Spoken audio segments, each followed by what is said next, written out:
దేశంలో రాష్ట్రం కోసం మాట్లాడటం మానేసి పర్సనల్ ఇష్యూస్ మీద మాట్లాడటం అసెంబ్లీకి జరిగింది. అసెంబ్లీలోకి వెళ్తాం అంటే శాసనసభ్యుల బాధ్యత, ఈ రాజమండ్రి శాసనసభ్యులు ఉన్నారు కమ్మా, ఆయన బాధ్యత రాజమండ్రి డెవలప్మెంట్ మీద, రాజమండ్రి ఎలా ఉండాలన్న దాని మీద ఆలోచించాలి. అసెంబ్లీలోని ఈ కోటాలు ఇవన్నీ అనుకుని అన్నీ ఏకమయ్యి ఏదో రకంగా ఒకటి అడుగుతూ ఒకటి బైపాస్ చేయాలని, అసలు అసెంబ్లీలోని పావుడికి చిరంజీవి కోసం మాట్లాడాల్సిన పని ఆయనకి లేదు. ఆయన ఎవరో వెంకటేశ్వర మాట్లాడే ఎత్తి ఆయనకి అసలు సంబంధం లేని ఇష్యూ ఎత్తి డిస్టర్బ్ చేస్తే అసలు అసెంబ్లీ కోసం జనం మర్చిపోయి దీనికోసం మాట్లాడుకుంటున్నారు. అసెంబ్లీని అసెంబ్లీగా చూస్తాం, నెక్స్ట్ జనరేషన్ వాళ్ళు ఏమవుతారో ఆలోచించాలన్నా. మనకి ఆంధ్ర రాష్ట్రం తమిళనాడులో కలిసి ఉండేది. మా అదే మాకు చిన్న పుట్టకముందు మన ఆంధ్ర రాష్ట్రం మెద్రాసు రాష్ట్ర కింద ఉండేది. పొట్టి శ్రీరాములు గారి వల్ల ఆంధ్ర రాష్ట్రం అయిందమ్మా.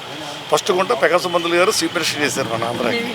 చేస్తే ఒక ఎమ్మెల్యే తక్కువ అవుతే ఆయన ఇల్లు అడిగితే సపోర్ట్ చేస్తాడు, అడగరన్నాడు.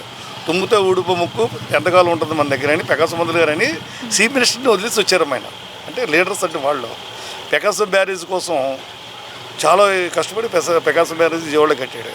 అలా ఎవరైనా సరే బాలకృష్ణ వాళ్ళ ఫాదర్ పెట్టి బాలకృష్ణ, అలా బాలకృష్ణ అన్నది ఏం లేదు సబ్జెక్టు. ఏదో చెప్పాలి ఏదో.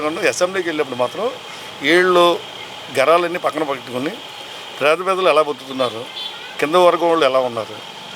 చాలామంది స్త్రీలకి చెవులకి బంగారు దిద్దులు లేకుండా ఇప్పటికి కాశ్మీర్ నుంచి కన్యాకుమారి కూడా ఇతర దిద్దుల వల్ల పుల్లెట్టే ఆడవాళ్ళు ఉన్నారమ్మా. మంగళసూత్రాలు లేని ఆడవాళ్ళు ఉన్నారు. వీళ్ళ కోసం ఎవరో డిస్కషన్ లేదని. అసలు రాష్ట్రానికి ఎవరు ఎలా రావాలి, దీని మీద ఆలోచించుకుంటే బాగుంటుంది. ఏదో సినీ ఫిల్మ్ తీసుకొస్తాం, సినిమా అలాంటి పవన్ కళ్యాణ్ సినిమా వచ్చింది, బాలకృష్ణ సినిమా వచ్చి సినిమాల కోసం లేదమ్మా, రాష్ట్రాల కోసం దేశాల కోసం మాట్లాడు ప్రజాస్వామ్యం ఉంటుంది. అంటే మనకు ప్రజాస్వామ్యం అంటే భారత రాజ్యాంగం రాసేప్పుడే మాట్లాడే హక్కు కల్పిస్తే బూతుల్లోకి దిగి నెక్స్ట్ జనరేషన్ పాడైపోయి ఉంటుంది. ఇవాళ మన దేశం అనగానే అన్ని వాటికి చెందినమ్మా విచిత్రమైన రకరకాలైన మనస్తత్వాలు, రకరకాలైన భాషలు. అలాంటి భారతదేశం ఇది. అలా మన భారతీయులుగా పుడతామే చాలా అదృష్టంగా ఉండాలి. దానివల్ల ఎవరైనా సరే ఆయన ఎందుకు మాట్లాడాడో ఆయనకి తెలియదు, స్పీకర్ ఎందుకు నవ్వుకుంటున్నాడో ఆయనకి తెలియదు. అసలు కూడా ఏంటంటే ఆయన ఎందుకు మాట్లాడో ఆయనకి తెలియదు, స్పీకర్ నవ్వుకుంటున్నాడు ఆయన. అలా కాకుండా ఈసారి పెద్దలు దృష్టి అంతా కూడా ఈ పేద ప్రజలు, మీడియం ఫ్యామిలీస్ ఎలాగో బతకాలని ఆలోచుకుంటే చాలా బాగుంటుంది.